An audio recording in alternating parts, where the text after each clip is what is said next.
Bonjour à toutes et à tous. Merci en tout cas de vous savoir nombreux justement pour suivre votre émission La Trajectoire. Nous avons le plaisir aujourd'hui de recevoir pour vous un jeune Congolais entrepreneur. Il a plusieurs casquettes. Il est aussi écrivain. Donc on va, n'est-ce pas, brosser ça tout au long de notre entretien. Il répond au nom d'Eugène Kandolo, jeune compétent avec justement beaucoup de qualités, de potentialités professionnelles à qui je dis bonjour. Bonjour Stéphanie. Comment allez-vous? Toujours très bien, merci. Vraiment, vous avez beaucoup de compétences, vous ne lâchez pas, vous êtes toujours en train d'aller ça et là, justement pour une bonne trajectoire. Qu'est-ce que vous faites?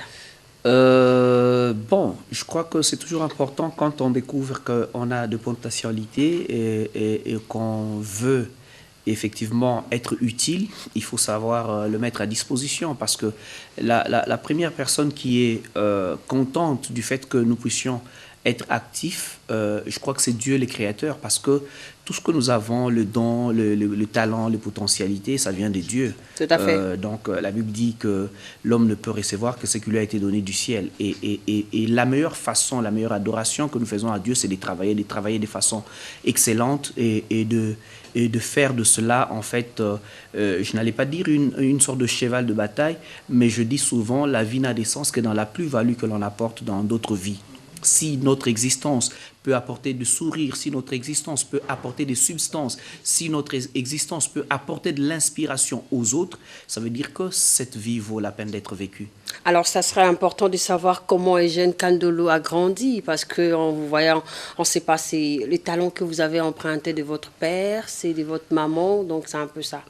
Oui, je crois qu'il y a toujours des choses qu'on a glanées par-ci par-là, de nos parents. Les lieux n'est pas d'aller dire, un peu comme certains nous approchent assez extrémistes où il faut couper les liens.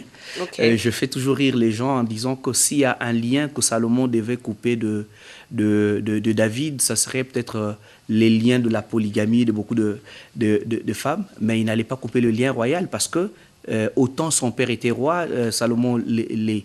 Donc c'est pour, par cette incise, dire qu'il y a beaucoup de choses effectivement que je tire de mon père, de ma mère, de ma grand-mère. Par exemple, le sens de l'entrepreneuriat, moi je l'ai de ma grand-mère. Je suis né dans l'entrepreneuriat. J'ai vu, parce que moi j'ai grandi avec ma grand-mère, je lui dois toute la gloire de mon enfance. Okay. Tout petit, je pouvais voir comment elle faisait honneur à Dieu avec ses multiples talents, ma grand-mère faisait l'élevage de bovins, de porcins, de poulaillers. C'est tout petit qu'on connaissait le harbor, le hiver, toutes les races de poulets. Ma grand-mère faisait des commerces, Kalemi, Kamina, elle ramenait ce qu'on appelle le bitoyo. Okay. Elle avait ses propres camions, elle était vraiment multitâche. Elle savait coudre, elle faisait le tricotage avec les deux longs crochets, elle faisait le tricotage avec le petit crochet, elle savait coudre avec la machine non électrique, elle savait coudre avec la machine électrique. Donc, elle faisait beaucoup de choses à la fois. Et l'une de nos parcelles, d'ailleurs, la parcelle résidentielle, on l'appelait même jardin d'Éden parce qu'on avait beaucoup de fruits. On avait de goyaviers, de manguiers, de avocatiers, de papayers, même de raisins. Donc, ça montrait à suffisance comment elle s'est déployée.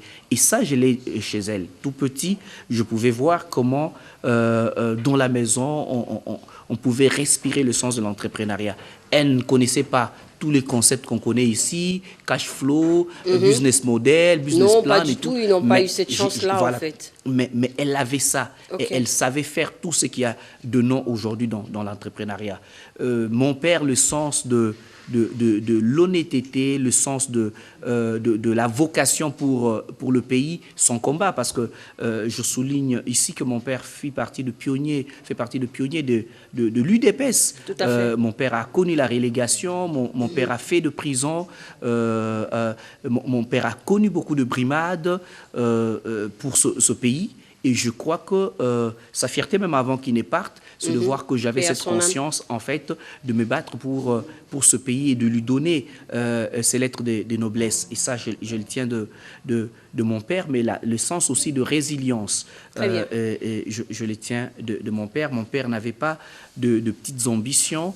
C'était quelqu'un qui savait que nous sommes, non pas par orgueil, mais ce réflexe de se dire que on n'est pas n'importe qui, on n'est pas de n'importe quelle classe. Donc on peut, de manière générale, dire qu'on a tout ça. Mais après, chaque être humain a sa spécificité.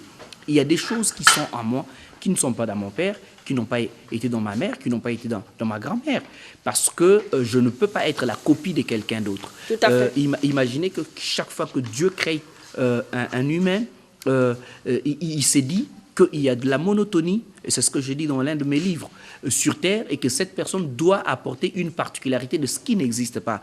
Et exactement, si on vient sur Terre pour faire ce que les autres font, ça veut dire que en fait, cette vie est terne. D'ailleurs, il n'y aura Voilà, pas des générations suivantes. Et donc, j'ai une particularité, j'ai des spécificités, j'ai un logiciel, un software qui est propre à Eugène Kandolo, et c'est à juste titre que j'ai toujours dit mais que Eugène Kandolo, si vous les n'avez mondes pas étaient à mentionné refaire, votre maman. Vous avez une mère qui vous a, n'est-ce pas, justement, qui a pris j'ai soin de dit vous. que j'ai des choses de ma mère, de mon père, de ma grand-mère. La particularité de votre maman, on en a besoin, c'est la trajectoire.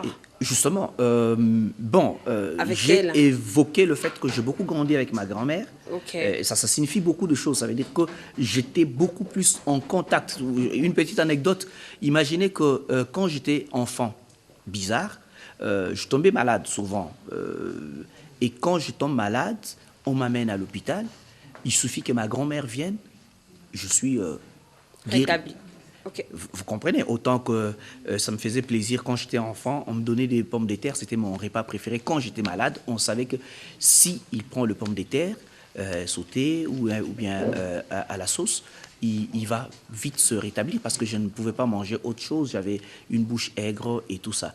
Et donc, nous sommes un ensemble de choses qui peuvent avoir de substrat tiré du père, de la mère, mais nous sommes un projet unique, spécial, à part entière. Et ça, c'est ce que je suis. J'ai des potentialités. J'écris.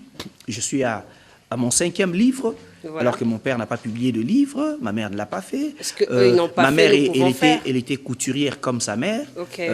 Donc, il y a un certain nombre de choses que l'on a de soi-même par la prédisposition de Dieu, parce que tout don parfait et toute grâce excellente vient de Dieu, le Père des Lumières, qui n'a ni changement ni ombre de variation. Donc, il fait grâce à qui il veut. Et moi, il a voulu mettre autant de choses que j'essaye de développer pour lui rendre grâce. Parce que si je garde les talents enterrés, on va vous ravir, ça. Oui, effectivement. Alors, Eugène Kandolo, en vous entendre parler, je sens que vous aimiez Dieu. Oui. Par où il vous a ramassé? J'ai toujours dit que je suis tout un mystère. Déjà que même la façon de venir au monde, pour moi, était toujours atypique.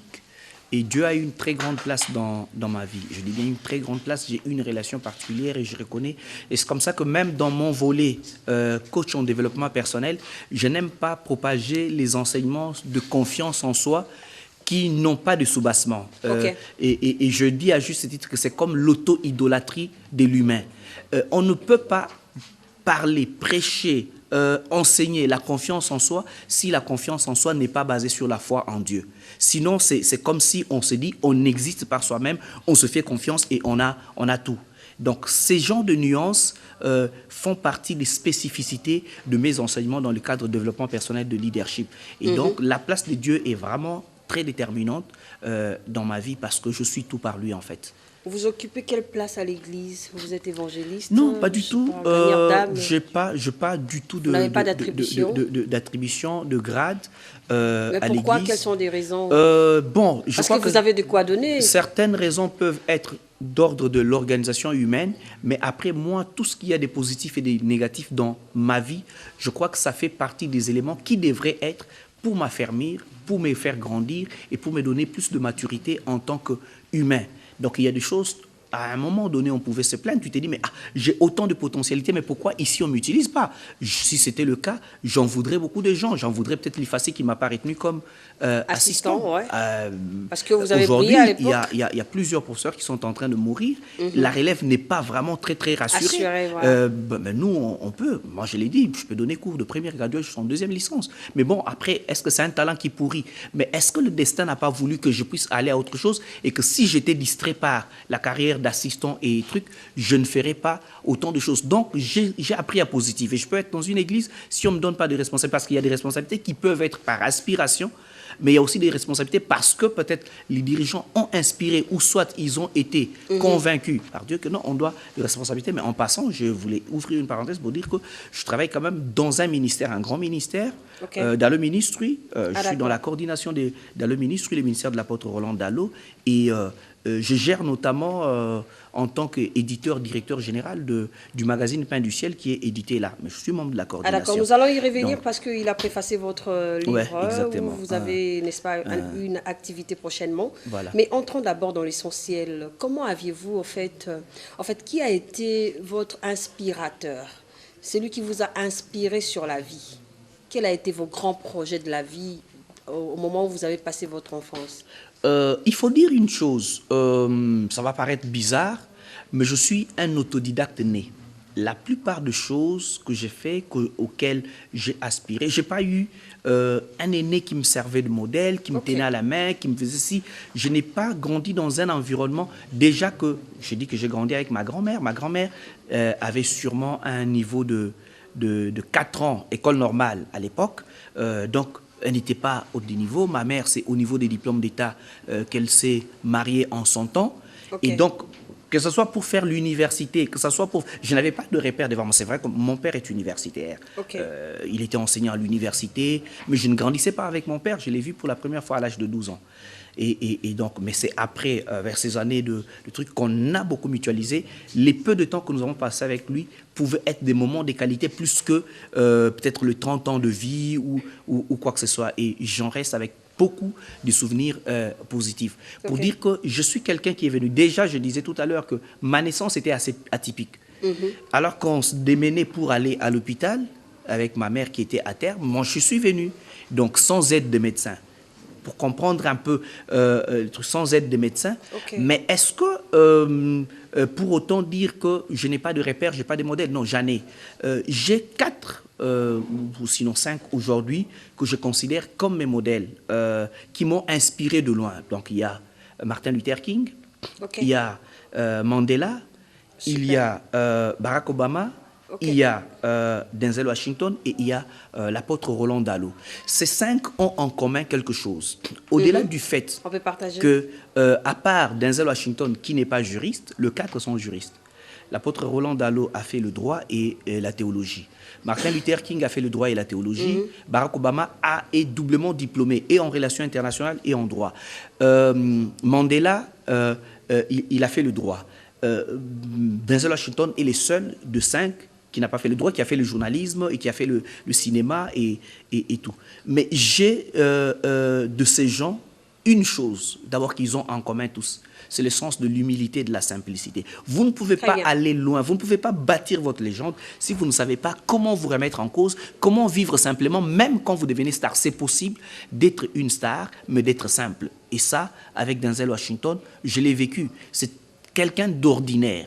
Il n'est pas dans des euphories inutiles. C'est parmi les rares personnes, par exemple, à Hollywood, qui tient près de 30 ans maintenant de mariage, mais qui n'a pas divorcé, alors qu'à Hollywood, c'est la mode, c'est même la règle. Non, divorcer, redivorcer, scandale et tout ça.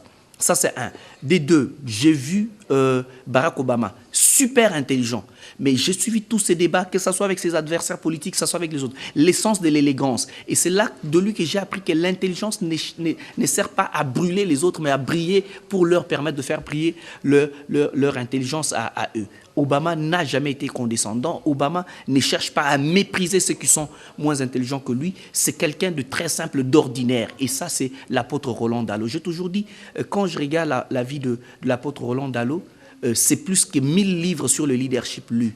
C'est l'exemplarité en chair et en os, le sens de la simplicité.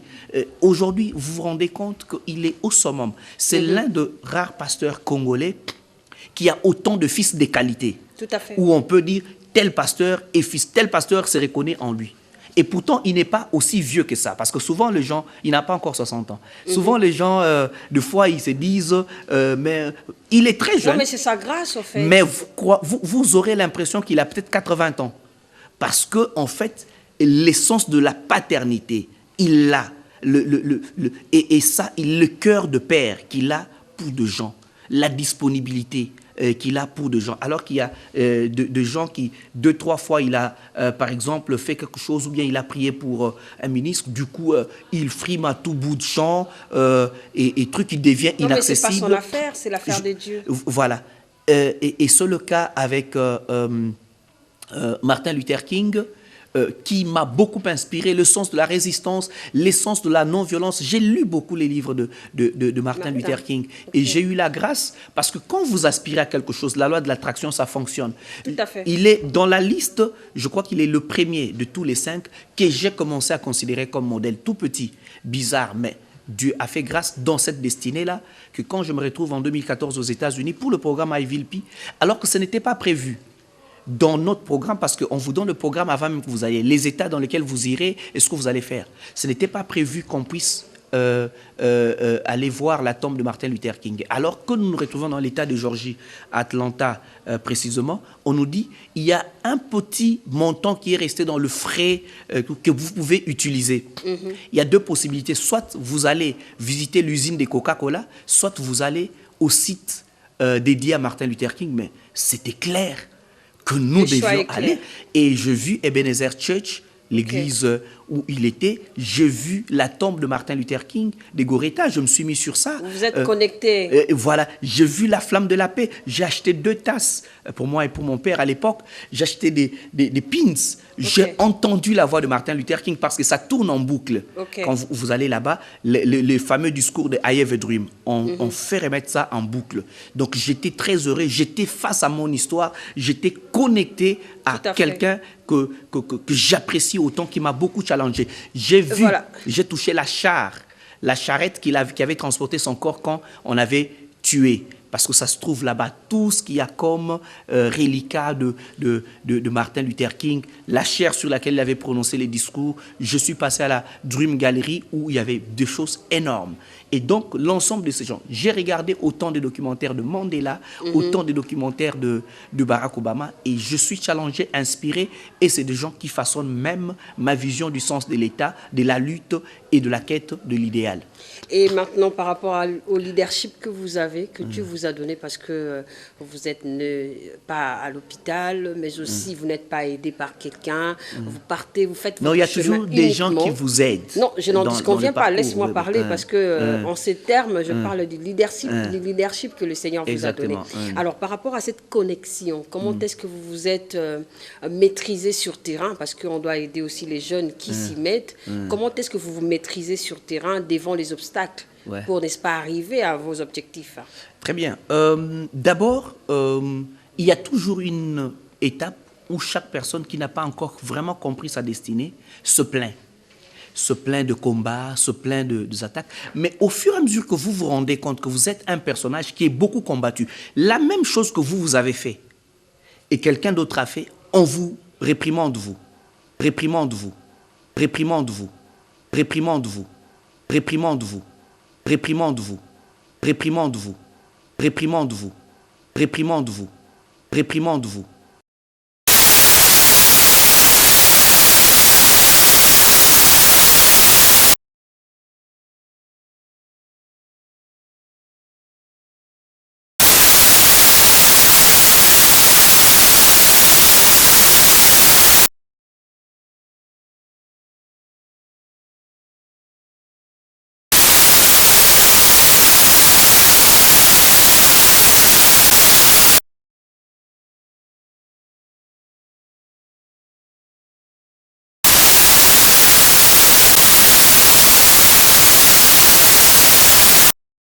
Leadership, je commençais à me façonner déjà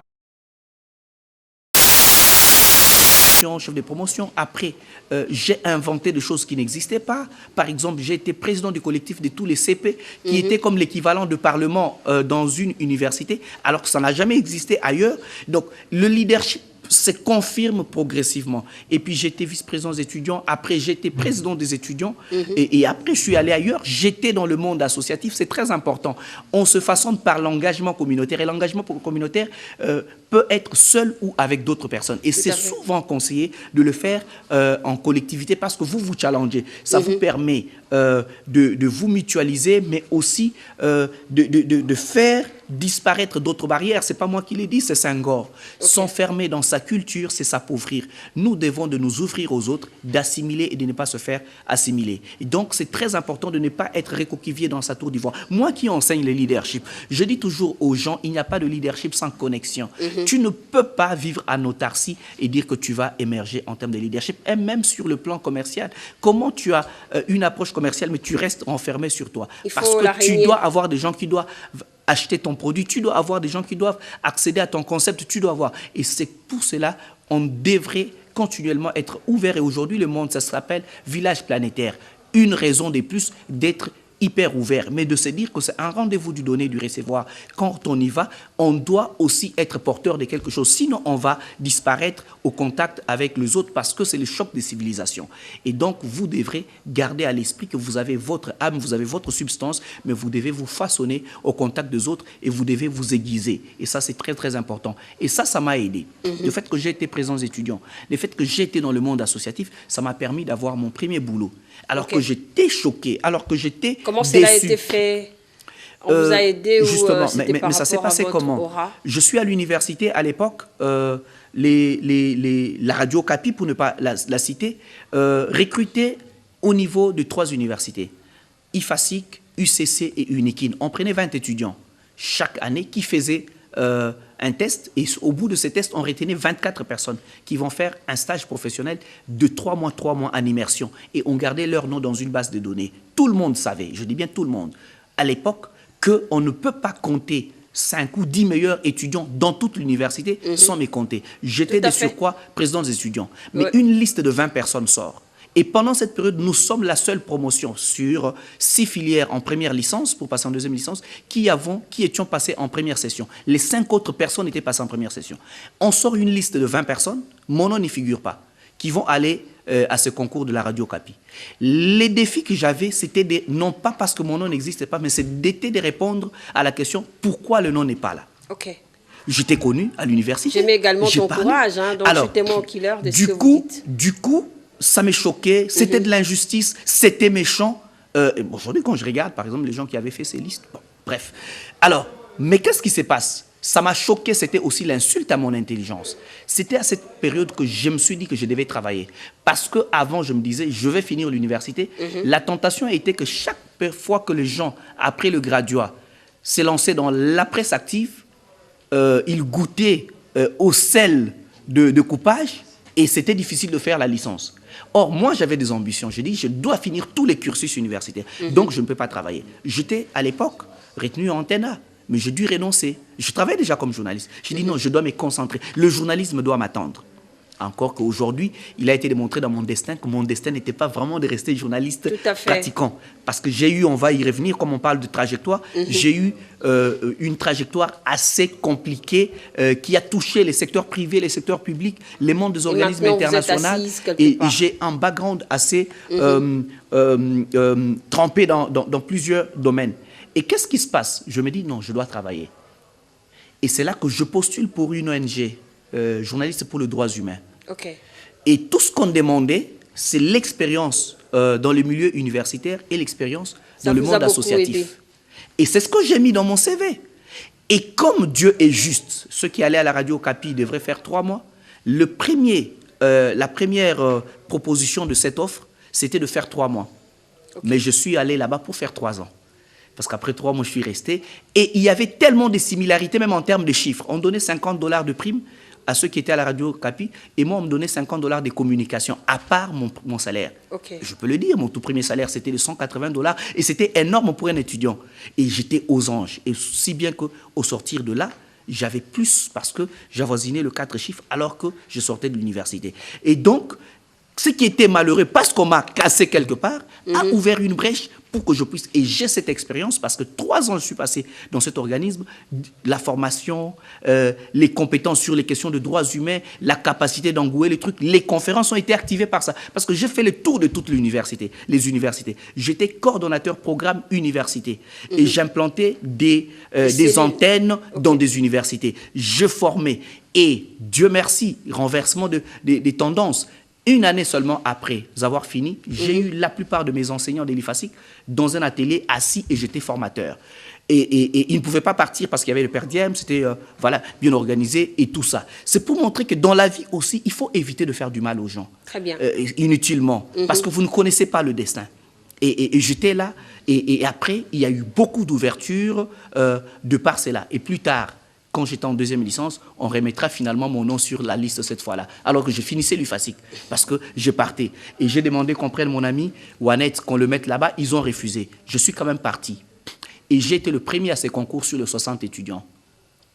Et j'ai commencé à la radio Capi, mais je n'ai pas fini. J'ai fait juste 1 mois parce que d'autres devoirs m'avaient appelé. Mais c'était très pédagogique dans la vie pour se dire qu'il ne faut pas toujours se plaindre. Tout combat n'est pas pour t'abattre, mais c'est pour te rendre davantage plus fort. Et après, quand j'ai quitté JDH, je suis allé à autre chose. Là, je me retrouve dans le marketing et communication que je n'ai pas appris à l'IFASI. Et j'ai été formé dans l'une des meilleures écoles, BNC Communication, avec M. Koueni, qui est camerounais. C'est la boîte qui gère la communication, les marketing en Afrique centrale, d'une des grandes entreprises de transfert, Monégram et tout ça. Je travaillais ici à Brazza, j'ai eu d'autres compétences. Aujourd'hui, le talent enrobé de marketing, de marketeur que j'ai, je l'ai là-bas parce que j'ai appris le marketing à 300.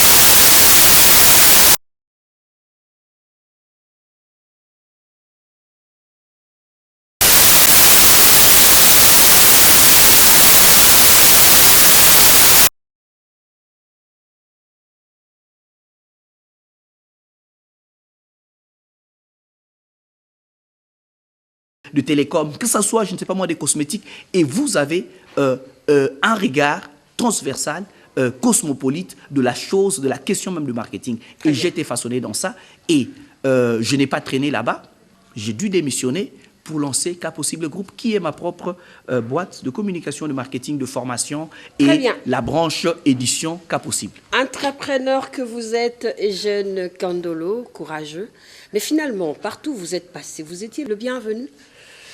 Il ne faut pas s'attendre à être le bien. Il faut pas toujours s'attendre à être les bienvenus. Mais après, il ne faut pas faire d'un monde tout fait.